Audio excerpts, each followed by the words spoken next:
ನೀವಿಷ್ಟು ದೊಡ್ಡ ಮಟ್ಟದಲ್ಲಿ ಒಂದು ಹೋರಾಟವನ್ನು ಮಾಡಿದಿರಲ್ಲ ಪ್ರತಿಮೆಗೋಸ್ಕರ, ಅವರು ಯಾವಾಗಲೂ ನಿಮ್ಮ ಹೃದಯದಲ್ಲಿ ಜೀವಂತವಾಗಿದ್ದಾರೆ ಅಂತ ನನ್ನ ಭಾವನೆ. ನಮ್ಮ ಕುಟುಂಬ ನಿಜವಾಗೂ ನಿಮ್ಮೆಲ್ಲರಿಗೂ ಚಿರಋಣಿಯಾಗಿದೆ. ಅವ್ರು ಏನೂ ಉಳಿಸಿಲ್ಲ, ಅವ್ರು ಇದ್ದಂಗೆ 30-40 ವರ್ಷ ಎಲ್ಲ ಮಾತನ್ನ ಆಡಿ ನಮ್ಮಿಂದ ದೂರ ಆಗಿದ್ದಾರೆ. ಜೊತೆಗೆ ಇಲ್ಲಿ ಮೈಸೂರು ಜಿಲ್ಲೆಯವರು ನೋಡ್ತಾ ಇದ್ದೀವಿ, ಒಂದು 4-5 ಒಂದು ವಾರದಿಂದ ಕೂಡ ಒಂದು ಪ್ರತಿಮೆ ಅನಾವರಣ ಮಾಡೋದಕ್ಕೋಸ್ಕರ ಎಷ್ಟು ಹೋರಾಟ ಮಾಡಿದ್ದೀರಿ, ಎಷ್ಟು ಇಲ್ಲೆಲ್ಲ ಬಂದು ಜಾಗಕ್ಕೋಸ್ಕರ ಒಂದು ಹೋರಾಟವನ್ನು ಕೊಟ್ಟಿದ್ದೀರಿ.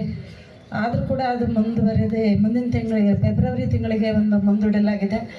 ಜೊತೆಗೆ ನಾನೇನು ಹೇಳೋದಂದರೆ, ನನಗೆ ಒಂದು 4-5 ಫೋನ್ ಬಂತು ಇಲ್ವಾಲ್ದಲ್ಲಿ ಗಲಾಟೆ ಆಗುವಾಗ, ಅಕ್ಕ ಪುಟ್ಟಣ್ಣ ಇನ್ನವರ ಹೊತ್ಕೊಟ್ಟಾಗಿದ್ದಾರಂತೆ ಅಂತ.